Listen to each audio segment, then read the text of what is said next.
Buenos días, licenciada. Mi nombre es Paola Díaz Rodríguez y mi grupo a continuación le va a hablar acerca de lo que es la angina de pecho y de la enfermedad del asma. Materia médico-quirúrgico, docente licenciada Mara Luna Ponce y grupo D. Comencemos. La definición de esta enfermedad es que la angina de pecho es un tipo de dolor ocasionado por una disminución de la irrigación sanguínea hacia el corazón, lo que significa que esta enfermedad es más que un síntoma de la enfermedad arterial coronaria. La angina de pecho se siente como una opresión, presión, pesadumbre, estrechez, incluso puede ser repentina o puede ser recurrente. La etiología de esta enfermedad es que se puede dar debido a una enfermedad, como ya le mencioné, de las arterias coronarias, al espasmo de las arterias coronarias, a una anemia grave, incluso al hipertiroidismo o al aumento de lo que es la demanda miocárdica. En los signos y síntomas tenemos, en los signos vamos a tener una falta evidente de aire, una dificultad respiratoria, disnea y lo que es la diaforesis en el paciente y taquicardia. En los síntomas tenemos el cansancio, ardor en el pecho, fatiga, ansiedad, dolor en el brazo izquierdo que va a irradiarse hacia el hombro, cuello, mandíbula y espalda. Mareo e incluso desmayos debido al dolor, náuseas o vómitos y también, como ya les mencioné, el dolor punzante característico de esta enfermedad. La fisiopatología de la angina de pecho, como se puede observar en la imagen, la primera parte tenemos una arteria sana donde la sangre fluye libremente. Ahora, ¿qué es lo que pasa si esta arteria sana tiene lo que es una obstrucción de una placa de ateroma? Bueno, puede pasar que puede presentar el paciente un infarto agudo de miocardio o una obstrucción completa de la arteria. Entonces, si hay una demanda de oferta de oxígeno en la sangre y esta arteria está obstruida, va a haber un desequilibrio de lo que es la perfusión de sangre. Y también, al haber un desequilibrio y al haber una mayor demanda, y que la placa de aterotoma esté causando lo que es la obstrucción de la arteria, puede causar lo que es el infarto agudo de miocardio. Entonces, esta placa de teratoma va a estar formada por células espumosas constituidas por lo que son los macrófagos, el colesterol, los ácidos grasos, los triglicéridos, el calcio, la fibrina, y va a dañar lo que es la íntima y va a obstruir a la arteria. Ahora, las pruebas de laboratorio que le vamos a pedir al paciente o que el médico le va a pedir al paciente van a ser los análisis característicos de sangre para poder observar la troponina, la creatinina sinosa, el colesterol y los triglicéridos en el paciente. En las pruebas diagnósticas vamos a tener el electrocardiograma para poder observar lo que es el impulso cardíaco, la radiografía de tórax, la angiografía coronaria, el ecocardiograma para poder observar las cavidades del corazón y ver cómo está yendo el flujo sanguíneo, la resonancia magnética, la tomografía computarizada. En el tratamiento farmacológico vamos a tener tres familias por elección. Son las familias de los vasodilatadores, como por ejemplo la nitroglicerina, los antihipertensivos como el bisoprolol o el antiplaquetario como el ácido acetilsalicílico, más conocido como la aspirina. ¿Qué complicaciones puede llegar a dar esta enfermedad? Bueno, lo primero que tenemos va a ser una angina inestable, que esta puede producir un infarto agudo de miocardio. También va a producir lo que son las arritmias cardíacas, una insuficiencia cardíaca o incluso la muerte súbita en el paciente. En los cuidados de enfermería, vamos a tener como primera opción monitorizar de manera continua los signos vitales y el electrocardiograma, ya que la angina de pecho indica una isquemia miocárdica, ¿no? Entonces, la monitorización continua va a permitir la detección temprana de cambios en la frecuencia cardíaca. Como segundo punto importante, vamos a tener lo que es la administración de oxígeno suplementario según necesidad y también mediante la prescripción médica. El principio científico es que el aumento de aporte de oxígeno al miocardio puede ayudar a aliviar para reducir el dolor torácico al aumentar la disponibilidad de oxígeno para las células cardíacas que están hipóxicas. Vamos a también a valorar el dolor torácico, como por ejemplo sus características, la intensidad, la duración, los factores desencadenantes también. El principio científico es que una valoración detallada del dolor puede ayudar a diferenciar la angina de pecho con otros tipos de dolor torácico y vamos a evaluar de manera efectiva las intervenciones que se va a realizar.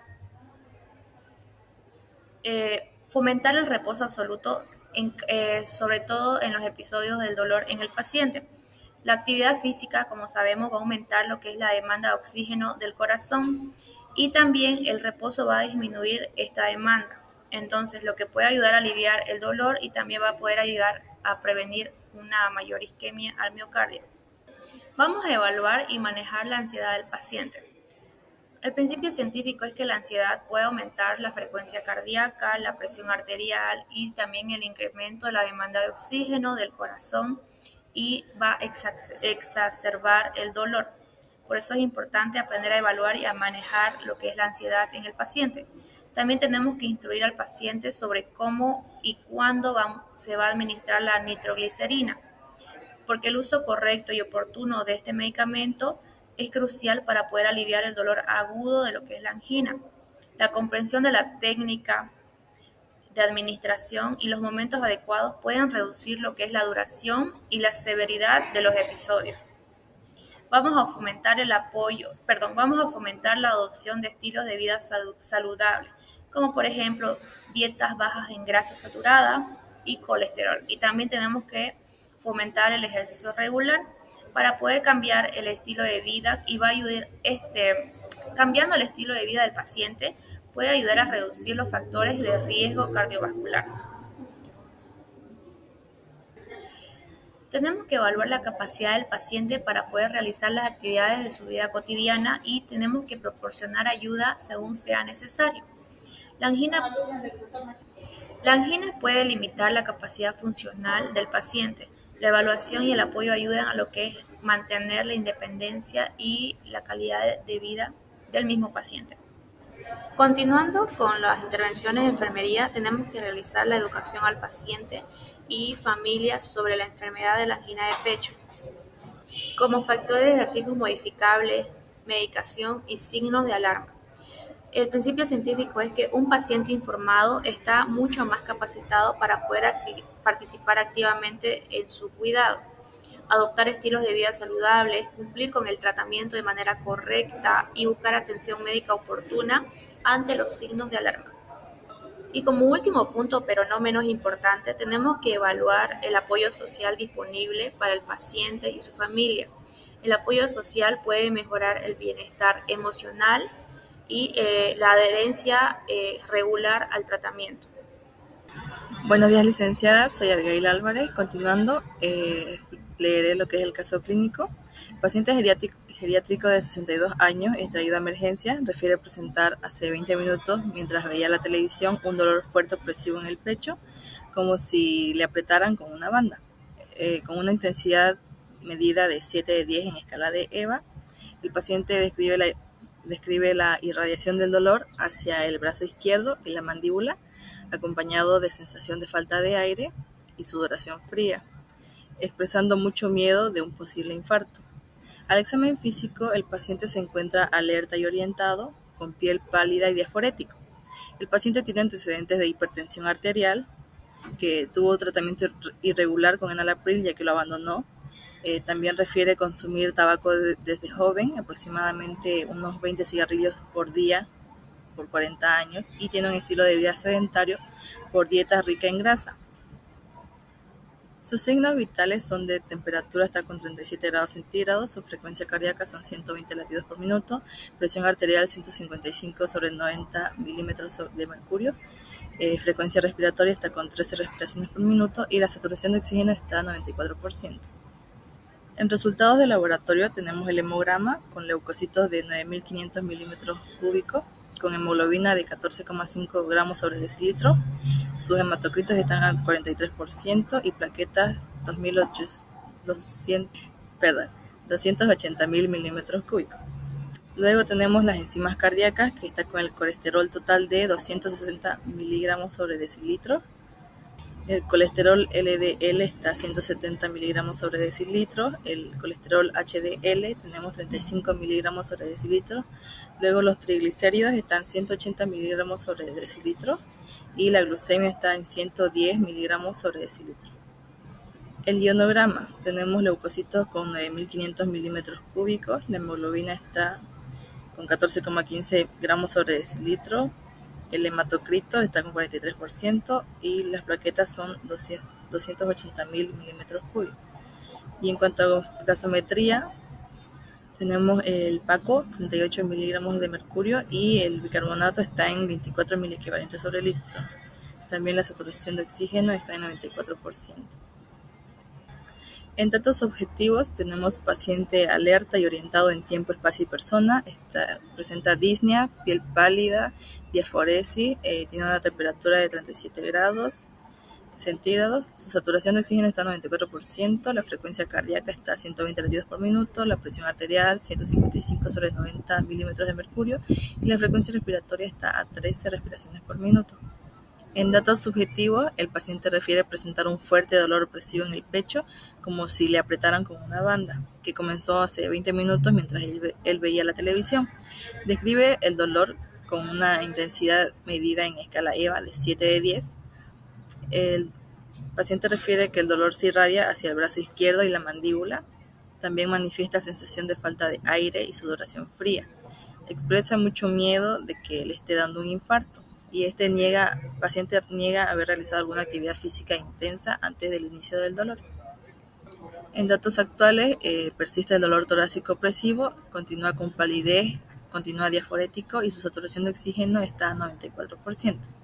En datos antecedentes, tenemos que el paciente es paciente hipertenso, diagnosticado hace 10 años y que tuvo un tratamiento irregular con enalapril. El paciente no presenta nunca fue sometido a una intervención quirúrgica. También el paciente es fumador de 20 cigarrillos al día durante 40 años, es sedentario y consume dieta rica en grasas. Como patrón funcional alterado de Marjorie Gordon, tenemos el patrón número 1, que es percepción, manejo de la salud, y en la priorización de problemas tenemos el dolor agudo, el comportamiento sedentario excesivo y conductas de mantenimiento de salud ineficaz. Continuando con el plan de cuidado, el diagnóstico enfermero NANDA, en el dominio 12, confort, clase 1, confort físico, tenemos la etiqueta dolor agudo, código 00132, en el número de página 678, tenemos como definición experiencia sensorial y emocional desagradable asociado o parecida a la asociada a un daño tisular real o potencial con una duración inferior a 3 meses. En factor relacionado tenemos lesión por agente biológico. En factor de riesgo no aplica. Características definitorias tenemos alteración de los parámetros fisiológicos y nuestra formulación de diagnóstico. Con el código 00132 tenemos dolor agudo relacionado con alteraciones de los parámetros fisiológicos manifestados por lesión por agentes biológicos. En población en riesgo no aplica, condición asociada tampoco no aplica.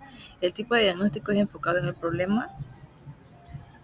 Continuando con los resultados del NOC, tenemos el dominio salud, calidad de vida, el dominio 5, clases. Continuando con la clase D de sintomatología, la etiqueta de resultado es nivel del dolor, está en la página 582. Como definición tenemos gravedad de la intensidad del dolor declarado o de los síntomas físicos o conductuales de dolor observado. Luego tenemos los indicadores. El primer indicador con el código 210201 tenemos intensidad del dolor referido. El segundo indicador, código 210206, está expresiones faciales de dolor. El tercer indicador, código 210222, agitación. El cuarto indicador, tenemos el código 210226, que está con diaforesis. El último indicador, quinto, con código 210235, tenemos inconsolabilidad. Continuando con el NIC, en el dominio 1 fisiológico básico, clase E, favorecimiento del control físico, tenemos la primera intervención que está en el código 1410, tenemos manejo del dolor agudo. En actividades tenemos realizar valoración del dolor, localización, intensidad, aparición, duración y frecuencia, así como los factores que alivian y agudizan. Como segunda actividad está asegurar que el paciente reciba analgesia inmediata antes de que el dolor se agrave. Tercero, tenemos usar analgésicos combinados si el dolor es intenso. Cuarto, tenemos la administración analgésicos por la vía menos invasiva posible, evitando la vía intramuscular. Como 5, tenemos prevenir o controlar los efectos secundarios del paciente al tratamiento. Como número 6, proporcionar información precisa a la familia sobre el dolor del paciente. Como principio científico tenemos que la valoración sistemática del dolor es fundamental para una evaluación precisa y para la selección de intervenciones terapéuticas adecuadas.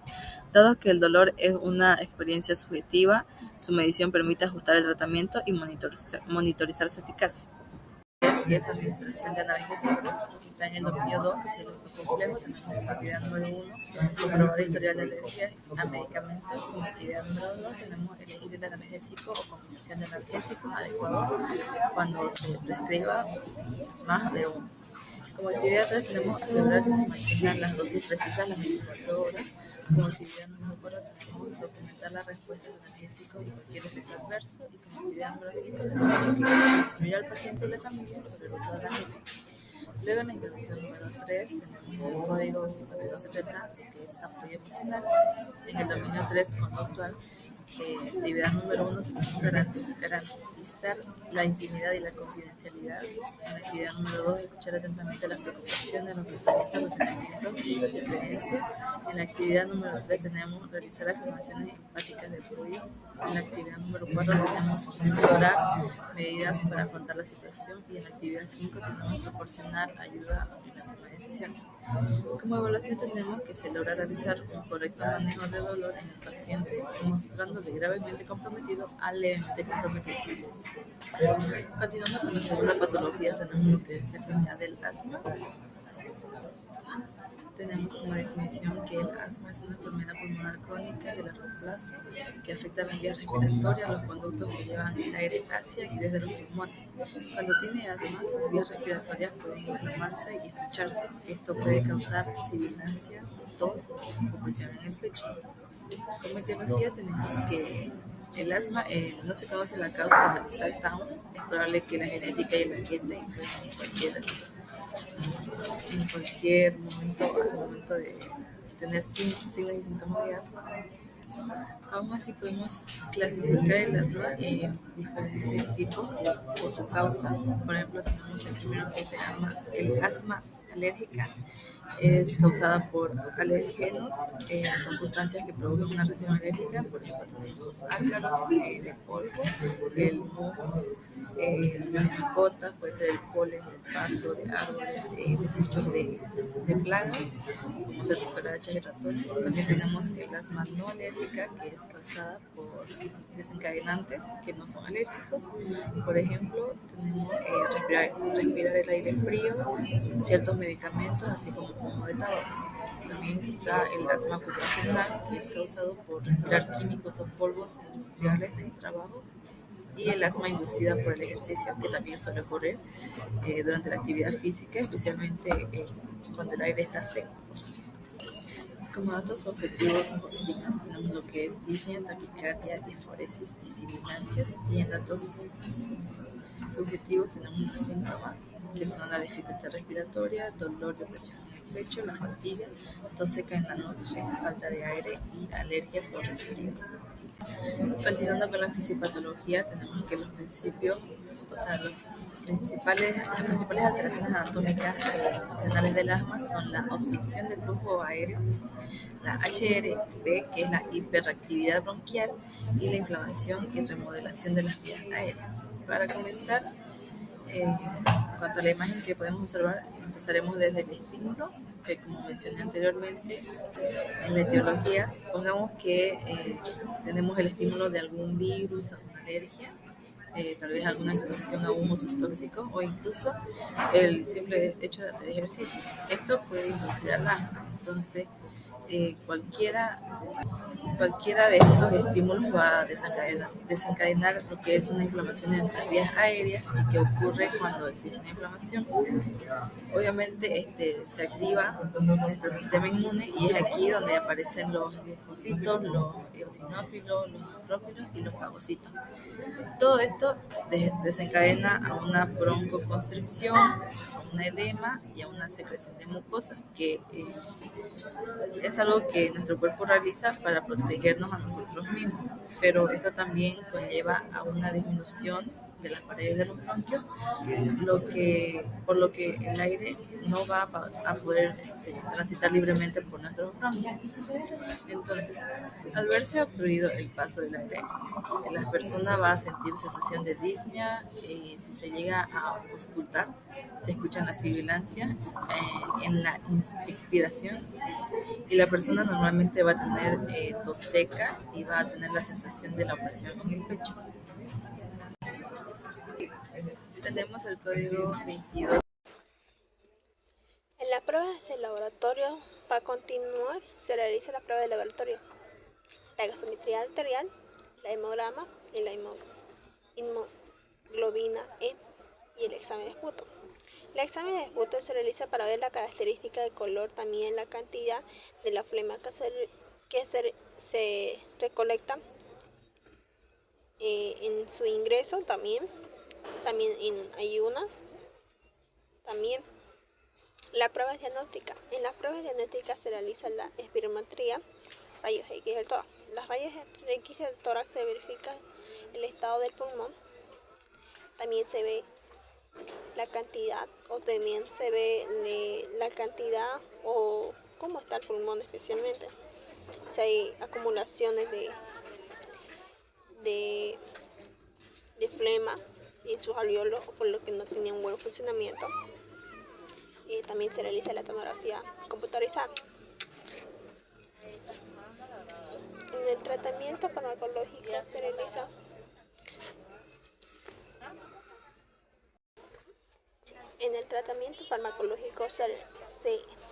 se le da al paciente broncodilatadores. Esto para tener una ayuda en la función respiratoria. En el tratamiento farmacológico se necesitan los broncodilatadores. Es para que tenga sea una ayuda también en su función respiratoria. En esto, lo primero que se le da al paciente se le da un salbutamol. También se le da también la terbutalina y salmeterol. Esto está indicado para los pacientes que tienen ataque agudo grave. En la asma también se le da en pacientes con neumonía, con EPOC. Que tenga una prevención de sintomática durante el ejercicio también que realiza el paciente. A veces en las caminatas ya es algo de emergencia que necesita sí o sí llevarlo a la mano. Y tienen que hacer 2 puffs y con eso pasa. También está las agonistas adrenérgicos no selectivos como la adrenalina, también la isprenorfina. Esto también está indicado para los pacientes con crisis moderadas para los niños, también con neumonía, entre otros.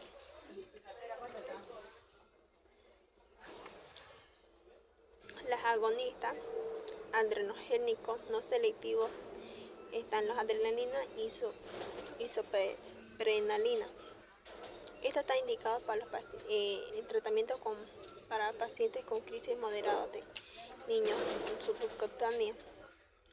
También está también indicado para los pacientes que tienen taquicardia, hipertensión intrasistólica.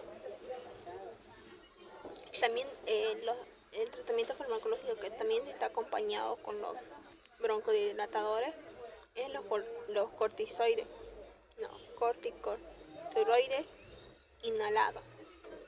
Esto ayuda, que serían los budesonida y la fluticasona. Esto ayuda a los pacientes junto con el salbutamol,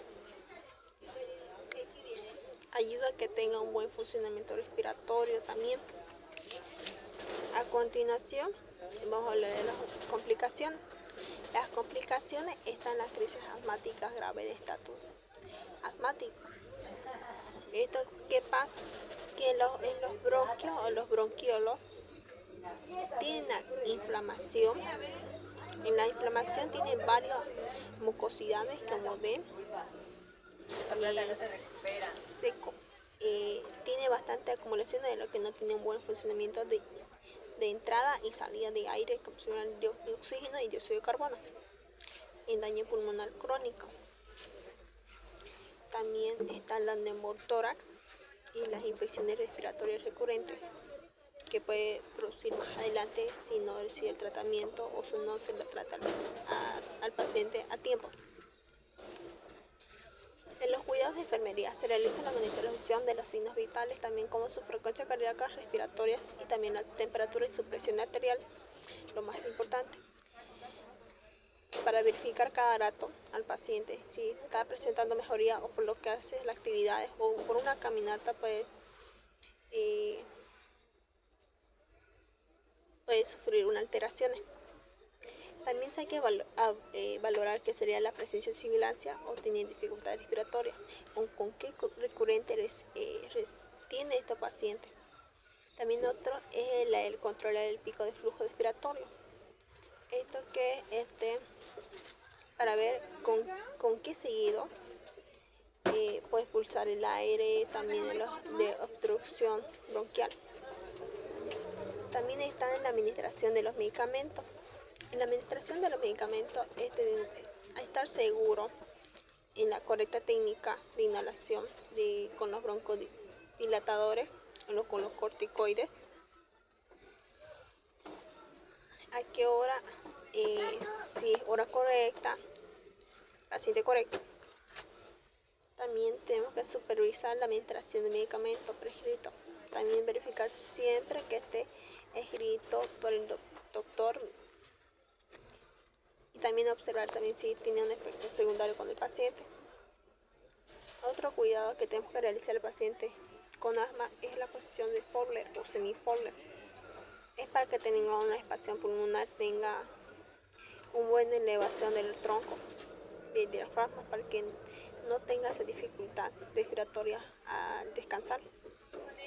Buenas tardes. También se tiene que realizar una dieta equilibrada por el médico, dependiendo en qué estado, si está en un estado desnutrido o si está con obesidad. No sabemos en qué estado está el paciente, entonces tenemos que también estar controlando su dieta. En los cuidados de enfermería se realiza la monitorización de los signos vitales, también como su frecuencia cardíaca, respiratoria y también la temperatura y su presión arterial, lo más importante, para verificar cada rato al paciente si está presentando mejoría o por lo que hace las actividades o por una caminata puede sufrir una alteración. También hay que valorar qué sería la presencia de sibilancia o tiene dificultad respiratoria, o con qué recurrente tiene este paciente. También otro es el controlar el pico de flujo respiratorio. Esto que para ver con qué seguido puede expulsar el aire, también de obstrucción bronquial. También está en la administración de los medicamentos. En la administración de los medicamentos hay que estar seguro en la correcta técnica de inhalación con los broncodilatadores, con los corticoides. A qué hora, si es hora correcta, paciente correcto. También tenemos que supervisar la administración de medicamentos prescritos. También verificar siempre que esté escrito por el doctor. Y también observar también si tiene un efecto secundario con el paciente. Otro cuidado que tenemos que realizar el paciente con asma es la posición de Fowler o semi-Fowler. Es para que tenga una espacio pulmonar, tenga una buena elevación del tronco del diafragma, para que no tenga esa dificultad respiratoria al descansar. También se tiene que realizar una dieta equilibrada por el médico, dependiendo en qué estado, si está en un estado desnutrido o si está con obesidad. No sabemos en qué estado está el paciente, entonces tenemos que también estar controlando su dieta. Supervisar la técnica de inhalación y asegurar que tenga una efectividad. O sea, hay que también verificar si puede respirar bien en la inspiración a tomar. También tenemos que educar al paciente como también su familia. También hay que enseñar a reconocer los signos también de observación, si es que presenta más adelante algo el paciente. ¿Cómo está la faldita? También hay que instruir al paciente como también a los familiares, en caso, el uso correcto del broncodilatadores, que sería el inhalador o dispositivo. Cómo tienen que manejar, en qué hora, cómo tienen que hacer. También otro cuidado que es más importante también es mantener el ambiente libre para que tenga un buen aire. También no tiene que haber en su alrededor, no tiene que haber polvo, humo, alérgenos, porque puede producir complicaciones, como vemos que puede tener un daño en el pulmón. También hay que otro que es asegurar la buena ventilación.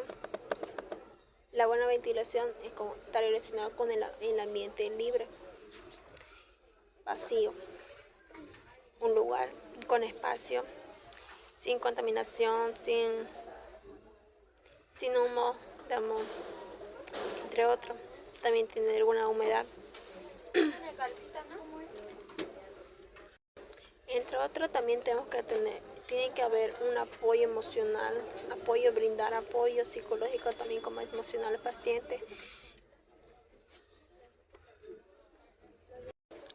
Es importante también el apoyo de la familia, apoyo del mismo, también el apoyo emocional como también psicológico, para no tener, para lidiar con su tratamiento. Si el paciente está con estrés, hay que saber si está paciente con estrés, ansiedad, para no tener esa dificultad más adelante o complicaciones. Se puede dejar el tratamiento, entonces ahí tenemos que tener apoyo emocional de la familia como también del entorno social. Ahí le presento la infografía del asma. Ahí está la infografía de pecho. Eso es todo. Muchas gracias.